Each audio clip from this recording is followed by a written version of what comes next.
আসসালামু আলাইকুম ওয়া রাহমাতুল্লাহ। আলহামদুলিল্লাহি নাহমাদুহু ওয়া নুসাল্লি আলা রাসূলিল কারীম। ক্বালা নবী সাল্লাল্লাহু আলাইহি ওয়াসাল্লাম, লা তাজুলু কদামা আবদিন হাত্তা ইউসআলু আন খামস, আন উমরিহি ফীমা আফনাহু, ওয়া আন ইলমি ফীমা আমিলা, ওয়া আন মালিহি মিন আইনা ইকতাসাবাহু, ওয়া ফীমা আনফাকাহু, ওয়া আন রিজকিহি ফীমা আবলাহু। হযরত রাসূলুল্লাহ সাল্লাল্লাহু আলাইহি ওয়াসাল্লাম বলেছেন, কিয়ামতের দিন ৫টা প্রশ্নের জবাব না দেওয়া পর্যন্ত কোন আদম সন্তানকে তার জায়গা থেকে পা ওঠাতে দেওয়া হবে না। একই জায়গায় দাঁড়িয়ে থাকতে হবে। কিয়ামতের ময়দানে যে মানুষ একই জায়গায় দাঁড়িয়ে থাকবে, সেই জায়গার পরিমাণটা কত হবে? একটা মানুষ দাঁড়াতে গেলে তার দুই পায়ের তালুতে যতটুকু জায়গা পড়ে, এর চাইতে বেশি জায়গা সে ততক্ষণ পর্যন্ত পাবে না, যতক্ষণ সে ৫টা প্রশ্নের জবাব দেওয়া শেষ না করবে। সে যে দাঁড়িয়ে থাকবে, সেই দাঁড়িয়ে থাকার সময়ের পরিমাণটা কত হবে? দুনিয়ার ৫০,০০০ বছরের সমান কিয়ামতের একটা দিন হবে। এত লম্বা সময় তাকে দাঁড়িয়ে থাকতে হবে। সে যেখানে দাঁড়িয়ে থাকবে সেই জায়গার পরিবেশ কেমন হবে, তার তাপমাত্রা কেমন হবে? আমরা এখন যে আসমানে সূর্য দেখতে পাই, বিজ্ঞানীরা বলেছে এটা ৯,৩০,০০,০০০ মাইল দূরে।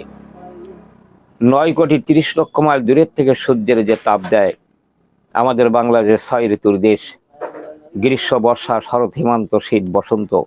যদিও ৬টা ঋতু এখন দেখা যায় না, তবুও বৈশাখ জ্যৈষ্ঠ মাস গ্রীষ্মকাল আমাদের বাংলাদেশে গরম পড়ে। এই গরমের এত বেশি হয় যে ৪৫ থেকে ৪৬ ডিগ্রি সেলসিয়াস তাপমাত্রা অতিক্রান্ত হলে মানুষ আর ঘরে থাকতে পারে না। ৯,৩০,০০,০০০ মাইল দূরের থেকে সূর্যের যে তাপ দেয়, ওই তাপের কারণে বাংলাদেশের খাল বিলের পানিগুলো শুকিয়ে মাটি ফেলে চৌচির হয়ে যায়। তাহলে সূর্য যেখানে আল্লাহ তাআলা রেখেছেন, ওই এলাকার তাপমাত্রা কত? ওই সূর্যকে কিয়ামতের দিন মানুষের একেবারে মাথার নিকটে এনে রাখা হবে, মাটি পুড়ে তামা হয়ে যাবে। দুনিয়ার ৫০,০০০ বছরের সমান একটা দিন লম্বা হবে। এতটা লম্বা সময় দাঁড়িয়ে থেকে তাকে ৫টা প্রশ্নের জবাব না দিয়ে তার জায়গা থেকে পা ওঠাতে দেওয়া হবে না। তার কাছে জিজ্ঞাসা করা হবে, আন উমরি ফীমা আফনাহু, তোমাকে যে হায়াত দেওয়া হয়েছিল, কারো ৫০ বছর, কারো ৬০ বছর, কারো ৮০ বছর, কারো বা ১০০ বছর, কারো বা কম বেশি, এই গোটা সময়টা সে কোন পথে ব্যয় করেছে, আল্লাহ তাআলার কাছে হিসাব দিতে হবে। আল্লাহ তাআলা তার কাছে জিজ্ঞেস করবেন, ওয়ান ইলমি ফীমা আমিলা, তোমাকে যে ইলম দেওয়া হয়েছিল, ভালো এবং মন্দ তুমি যতটুকু বুঝতে, ততটুকু তুমি আমল করতে কিনা। আমরা যেটা বুঝি, অনেক সময় আমরা মন্দ কাজ করি, গুনাহের কাজ করি, অন্যায় কাজ করি, আমরা বুঝে শুনেই করি। যারা চুরি করে তারাও জানে যে এটা অন্যায় কাজ। কারণ কোনো একটা ব্যক্তিকে যদি জিজ্ঞাসা করা হয় যে ভাই, চুরি করা মন্দ কাজ না ভালো কাজ, সেই লেখাপড়া জানুক আর না জানুক, সাথে সাথে জবাবে সে বলবে যে চুরি করা অন্যায় কাজ। অতএব আমরা যে অন্যায় কাজগুলো করি, আমরা এটা বুঝে শুনেই করি। এজন্য কিয়ামতের দিন আল্লাহ তাআলা আমাদের কাছে জিজ্ঞেস করবেন, তোমাকে যে ইলম দেওয়া হয়েছিল, জ্ঞান দেওয়া হয়েছিল, এই অনুযায়ী তুমি আমল করেছিলে কিনা। আল্লাহ তাআলা আমাদের কাছে জিজ্ঞেস করবেন, আম্মালিহি মিন আইনা ইকতাসাবাহু, তুমি সম্পদ কোন পথে উপার্জন করেছো। সম্পদ মানুষ উপার্জনের ক্ষেত্রে কেউ বৈধ পন্থা অবলম্বন করে, কেউ অবৈধ পন্থা অবলম্বন করে। মানুষ চুরি করে, ডাকাতি করে, ছিনতাই করে, আইল ঠেলে নেয়, মানুষ ঘুষ খায়, সুদ খায়, অবৈধ পন্থায় যত উপার্জন করে। এই অবৈধ পন্থায় অর্থ উপার্জন করলে কিয়ামতের দিন আল্লাহ তাআলার কাছে জবাব দিতে হবে যে সম্পদ তুমি কোন পথে উপার্জন করেছিলে। সাথে সাথে আল্লাহ তাআলা এই কথাও জিজ্ঞাসা করবেন যে তোমার উপার্জিত সম্পদ তুমি কোন পথে ব্যয় করেছো, হালাল পথে না হারাম পথে। এরপরে আল্লাহ তাআলা আমাদেরকে জিজ্ঞেস করবেন, ওয়ান জিসমি ফীমা আবলাহু, তোমার জীবনের ভিতরে একটা বিশেষ সময় অর্থাৎ যৌবন কাল দেওয়া হয়েছিল, এটা তুমি কোন পথে ব্যয় করেছো। কারণ যৌবন কালের অনেক মূল্য। মানুষের বয়স যখন বেশি হয়ে যায় তখন তার স্মরণশক্তি কমে যায়।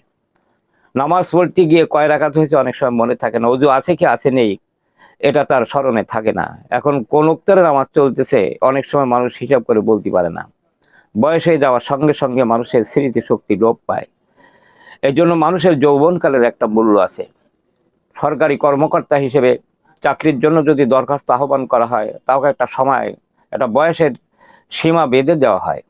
আর্মিতে লোক নেবে, পুলিশ ডিপার্টমেন্টের লোক নেবে, আপনার বয়স যদি এখন 30 বছর হয় বা 35 বছর হয়, এমন সময় যদি আপনি লাইনে দাঁড়ান, কর্তৃপক্ষরা আপনাকে বলবে যে আপনার তো চাকরি করার আর বয়স নেই, আপনার ছেলে মেয়ে থাকলে তাদেরকে পাঠিয়ে দেন, আপনার এখনো চাকরি করার বয়স নেই। তো 30 বছর বয়স হয়ে গেলে যে দেশে সরকারি চাকরির জন্য অযোগ্য হয়ে যায়, অথচ এই সমাজে আমাদের এমনও মানুষ আছে যাদের বয়স 40-50 বছর হয়ে গেছে, আজও পর্যন্ত 5 ওয়াক্ত নামাজ তারা যথারীতি আদায় করে না।